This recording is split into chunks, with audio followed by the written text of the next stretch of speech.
बिस्मिल्लाहिर्रहमानिर्रहीम। मैं हूं आज़म मलिक, मैनेजिंग डायरेक्टर इजाद लैब्स और को फाउंडर फ्यूचर फेस्ट। आज मैं आया हुआ था ज़ीशान जावेद साहब से मिलने, जो कि सीईओ हैं फिक्सल क्लाउड्स के। इनके बारे में बहुत सुना था, एक अरसे से ये इजाद लैब्स के साथ जुड़े हुए हैं अपने काम के हवाले से, और हमें ये फ़ख्र है कि ये कंपनी जो कि मुल्क के लिए बहुत बड़ा इम्पेक्ट क्रिएट कर रही है, और इन्होंने एप्पल के साथ भी काम कर चुके हैं और पाकिस्तान के लिए एक बड़ा मोतबर हवाला है कि इनकी रजिस्ट्रेशन भी इजाद प्लस के थ्रू हुई थी।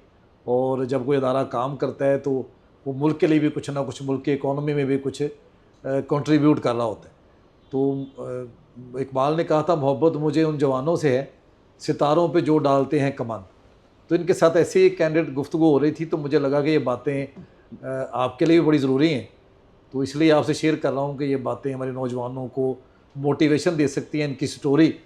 तो मैं ज़ीशान भाई से पूछना चाहूँगा, ज़ीशान बेटे से, कि मेरे बेटों की तरह है और मुझे हमेशा ही अपने नौजवानों पे फ़ख्र रहा, और आज ये इस बात की तस्दीक हो जाएगी कि हमारे नौजवान कितने टैलेंटेड हैं जब ये अपनी सक्सेस स्टोरी और लाइफ जर्नी आपसे शेयर करेंगे। जी बिल्कुल।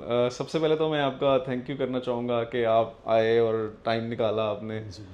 स्पेशली। तो ऑफ कोर्स, तो या उसमें ये है कि यू नो जिस तरह हमने कंपनी अपनी स्टार्ट की है, पहले जो नॉर्मली होता था, एक ड्राइंग रूम से मैं अकेला था जिसमें मैंने जॉब कर रहा था, साथ साथ मैंने फ्रीलांसिंग वाला सिनेरियो स्टार्ट किया। एंड देन उसके बाद मैंने एक 24 आवर्स दिन में एक बंदा काम तो नहीं कर सकता, ठीक है। तो कितने क्लाइंट्स आप वो ऑन बोर्ड करते हैं, उसमें आप 12 घंटे 18 घंटे में दिन में काम करता था। तो देन आई थॉट कि यार क्या किया जाए ऐसा कि मैं ज़्यादा काम कैसे कर सकता हूँ। और मैंने फिर उसमें सोचा कि मैं नए कोई और बंदे भी इसके अंदर ऐड करता हूँ, जिससे मुझे हेल्प हो कि मेरी टीम बिल्ड हो, या लेट्स से मेरा बर्डन थोड़ा कम हो, so I can start approaching those clients. तो ये सारा जो मामला थे इस तरह स्टार्ट हुआ। एंड देन उसमें फिर ये कि 3-4 बंदे मैंने इस तरह अपने ऐड किए, उनको ट्रेन किया।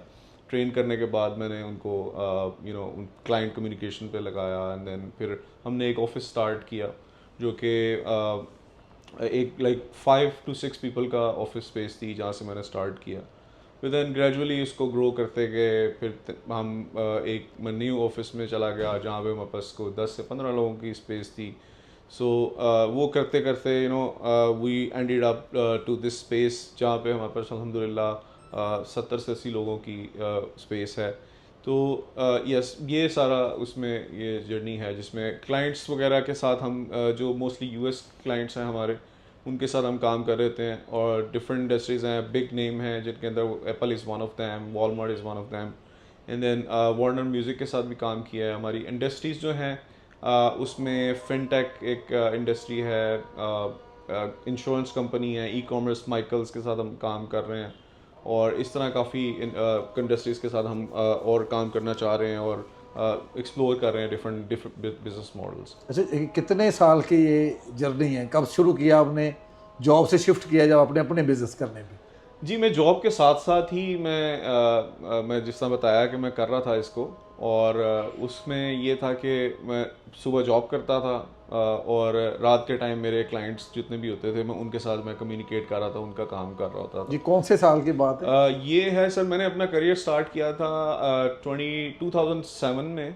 अच्छा। 7 से स्टार्ट किया था मैंने। एक कंपनी के साथ काम करता रहा, ईआरपी सॉल्यूशंस डेवलप करती थी, एक्रोलॉजिक्स। वो उसमें मैंने कोई 4-5 साल काम किया। फिर then I move to Bremers, जो कि डिजिटल मीडिया एजेंसी थी। वहाँ पे I was working as a digital producer. तो उसके साथ साथ मैं ये था कि अपना सारे क्लाइंट्स देखता होता था रात के टाइम। तो ऑलमोस्ट लाइक बिफोर कोविड, आप लगाएं कि 4-5 साल पहले, कोविड से पहले मैंने स्टार्ट किया था। बट देन कोविड आया, उसमें ओबियसली आईटी इंडस्ट्री को एक बूम मिला, जी जी। रिमोट का कल्चर आया, उसमें पाकिस्तानियों को भी उसमें काफ़ी बूम मिला कि यार हाँ ठीक है, there is a gap communication. लोगों ने, डिफरेंट यूएस के क्लाइंट्स ने या यूरोपियन क्लाइंट ने पाकिस्तानी को भी टेस्ट करना स्टार्ट किया कि यार ये हाँ इन पे ट्रस्ट करके देखते हैं। And then comparatively other countries उनसे पाकिस्तानी की अच्छी परफॉर्मेंस रही ऑफ कोर्स उसके अंदर। तो उससे काफ़ी हर इंडस्ट्री को हमारी स्पेसिफिकली आईटी को बूम इसके अंदर मिला। अच्छा जी सर, आपने जिन लोगों के साथ काम किया वो आज भी आपके साथ जुड़े हुए हैं, जी तो ना सिर्फ आपने बिजनेस किया बल्कि पाकिस्तान का इमेज भी बेहतर करने की कोशिश की आपने। अच्छा, जब आपने जॉब कर रहे थे तो बड़ा आसान लगता है कि आसानी होती है, एक फिक्स सैलरी आती है आपकी, आते में उस तरह सेटल हो जाती है। जी तो ये इतना बड़ा मोटिवेशन कहाँ से मिली कि जॉब के छोड़ के या जॉब के साथ साथ अपना काम करना है और अपना कारोबार करना है? क्योंकि हमारे नौजवानों को बड़ा मुश्किल लगता है कि कोई जॉब छोड़ के कैसे अपना बिजनेस शुरू करे और सस्टेन करे। तो कैसे आपको मोटिवेशन मिली? सो मोटिवेशन ऐसी थी कि ऑफ कोर्स आपको कुछ सीखना भी होता है, साथ साथ आपको कुछ पैसे भी कमाने होते हैं, ठीक है। तो आपके अपने पर्सनल एक्सपेंसेस या कि आप अपनी पर्सनल लग्जरी लाइफ किस तरह आप बेहतर कर सकते हैं। फिर ओबियसली जब एक बंदा होता है जो जिसकी शादी होनी होती है तो वो उस केस में भी ये होता है कि यार अब मैंने खुद अपनी पैसे कमा के शादी करनी है, वो सारा सिनेरियो उसके अंदर आ जाता है। तो वो ये चीज़ें मुझे थोड़ा सा वो पुश करती रही कि यार वर्क मोर, किस तरह स्मार्टली काम करना है, किस तरह ग्रो करना है। वो इस तरह ये जर्नी इस तरह आहिस्ता आहिस्ता करके उसमें इस मुकाम पर पहुंचो कि we I have large scale of team. देखिए, जिन बच्चों की भी शादी नहीं उनके लिए तो सबसे बड़ी मोटिवेशन यही है कि अगर आपने शादी करनी है तो उसके लिए आपको कमाना पड़ेगा और अपना बिजनेस शुरू करना पड़ेगा। कितनी अच्छी उन्होंने बात की। जिनकी शादियां हो चुकी हैं वो मोटिवेशन के लिए और वजह ढूंढे, लेकिन जिनकी नहीं हुई उनके लिए काफ़ी वजह है कि वो खुद से कुछ बने, अपना कारोबार स्टार्ट करें। अच्छा, जब आपने शुरू किया था तो आपको ये तवक्को थी कि आप यहाँ तक ये माइलस्टोन अबूर कर सकेंगे? कितना बड़ा बिजनेस, 70-80 लोगों का आप, अल्लाह ताला ने आपको ज़रिया भी बनाया है उनके रोज़गार का, और वो ना सिर्फ आपके लिए बल्कि मुल्क की इकोनॉमी के लिए भी डॉलर्स लेके आ रहे हैं। तो क्या आपका विजन यहाँ तक था कि या इससे आगे भी कहीं सोचा हुआ है? नहीं, देखिए इसमें पहला विजन तो मेरा ये था कि जिस तरह मैंने अपना स्टार्टअप लिया है इस चीज़ का, beside my working experience with day job, तो मुझे था कि ये जितना मैं कर रहा हूँ तो मेरा मोटिव ये है कि मैं न्यू आने वाली जनरेशन जो है या जो बच्चे पढ़ रहे हैं, बल्कि वो जो जिनसे मैंने स्टार्ट किया था, they were starting at that time, तो उनको मैं ट्रेन करूं और साथ वो उनका एक रोज़गार भी लग जाएगा और साथ वो स्किल सेट भी उनके अंदर कोई आ जाएगा। क्योंकि जो एजुकेशन सिस्टम जो चल रहा होता है उसमें थोड़ा स्किल सेट की वो इतने प्रैक्टिकल चीज़ें नहीं होती जितनी वो होती हैं। बल्कि मैं ये रिकमेंड करूँगा कि जो एजुकेशन ले रहे हैं वो साथ साथ जॉब करें, कहीं पे इंटर्नशिप करें, बिल्कुल डिफरेंट कंपनीज में करें, डिफरेंट डिपार्टमेंट में करें। अगर किसी को डिज़ाइन सीखना है तो वो थोड़ा डिज़ाइन में टाइम लगाए, 2-3 महीने की इंटर्नशिप करे, डेवलपमेंट के अंदर भी चला जाए, उसको भी एक्सप्लोर करे, बिजनेस डेवलपमेंट को एक्सप्लोर, सारा एक्सप्लोर करें, देन रियलाइज के यार कि ये वाला I am more passionate about it, this specific field, जिसमें either it could be development, it could be design और वट एवर, जो भी उसको समझ आती है उसके अंदर। तो ये मेरी रिकमेंडेशन होती है। तो ये इस तरह सारा उसका है। अच्छा, जिस तरह हमारे नौजवान मुल्क से बाहर जाने की बड़ी शदीद ख्वाहिश है एवरेज नौजवानों में, और उसके लिए वो किसी सतह तक भी जाने के लिए तैयार है, तो आप यहाँ बैठ के अमेरिका से और यूरोप से और बाकी मुल्कों से कमा रहे हैं, तो कैसे आप उन्हें हौसला देंगे कि आप यहाँ रह के भी कमा सकते हैं? वैसे तो आप खुद एक एग्जाम्पल हैं जी, लेकिन क्या कहना चाहेंगे उन नौजवानों को जिनको ये यकीन नहीं आ रहा कि यहाँ बैठ के भी दुनिया से कमाया जा सकता है और यहाँ रहना ज़्यादा अच्छा है बजाय वहाँ जाके कहीं मजदूरी करने से? नहीं, देखें इसमें जब आप कहते हैं कि एक वर्ल्ड वाइड वेब, तो वो दैट मीन्स कि आप you can directly communicate with anyone in the world. जो आप स्किल सेट आपके पास है वो आप उसको अप्रोच करें।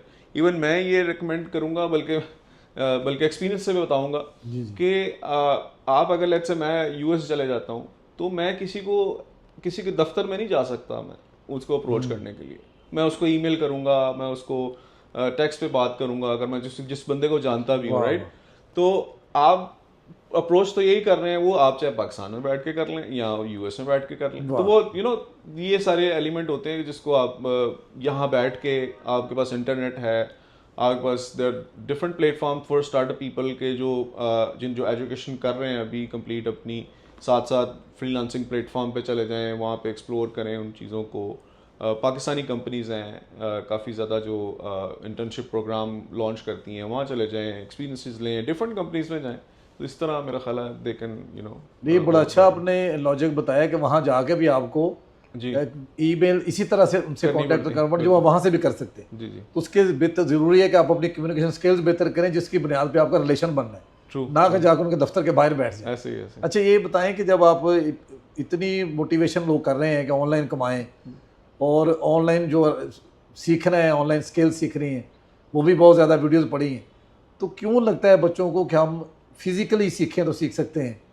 आपका क्या कहना है कि ऑनलाइन जितना मटेरियल पड़ा हुआ है, इससे कोई बच्चा भी स्किल सीख के कमा सकता है ऑनलाइन? जी बिल्कुल, मेरा ख्याल है वो शायद ज़्यादा आसान मैं उसको कहूँगा कि आप घर बैठे आप अपना एक डेडिकेटेड रूम डिसाइड कर लें कि यार ये मेरे घर में ये रूम है जिसमें डेस्क वगैरह जो भी करने हैं, मैं डेस्क नहीं भी है, मैं I use to work on the sofa, ठीक है, मैं नीचे बैठ जाता था, सोफे ऊपर बैठ जाता, थकता था, तो वो काम करना हो तो आप ऐसे भी कर सकते हैं, उसके अंदर आप घर बैठ के उसको करें, तो ये इसमें चीज़ है। अच्छा जो रिसेंटली इंटरनेट की हमारे यहाँ प्रॉब्लम आई, पाकिस्तान में फेस करना पड़ा सारी कंपनीज़ को, वो कभी बेहतर होने जा रही है या हो रही है, तो उससे आपके बिजनेस पे भी कोई इम्पैक्ट पड़ा?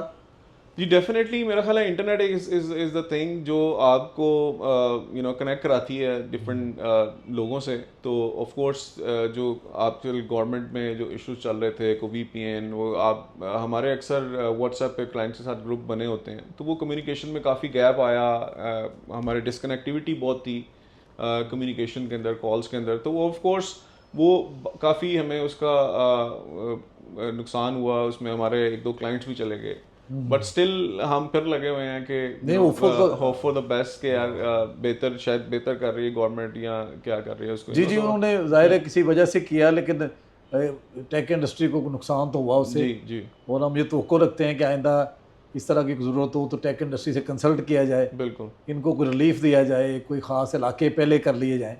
लेकिन खैर हमें फिर भी उम्मीद है कि पाकिस्तानी नौजवान जो हैं वो अपनी मंजिल पा लेंगे और इस मुल्क को मजबूत मुआशी मुस्तकम मुल्क बनाने के लिए टेक इंडस्ट्री बहुत ज़रूरी है। बिल्कुल। और मैं जो कि आपको कहता हूँ हमेशा कि पाकिस्तानी नौजवान दुनिया की किसी कौम के नौजवानों से सलाहियत में कम नहीं है, और इसी बात की तस्दीक के लिए आज बात कर रहा हूँ ज़ीशान जावेद से, और बहुत ही जल्दी एक डिटेल पॉडकास्ट लेके हाज़िर होऊंगा आपके लिए, इनसे पूरी तफसीली बात करेंगे। आप इस पर कमेंट कर सकते हैं और मैं पहले ही कमेंट में इनका पेज लिंक दे दूंगा, आप इनसे बराह रास्त भी रब्ता कर सकते हैं, इनसे सीखें और आएँ ये अहद करें कि हमने पाकिस्तान को एक मजबूत और मुस्तहकम मुल्क बनाना है और इसका इमेज दुनिया भर में बेहतर करना है, जो कि वाकई बेहतर है, और जो लोग इसे बुरा बना के पेश कर रहे हैं उनकी चालों को हमने उनको नाकाम बनाना है।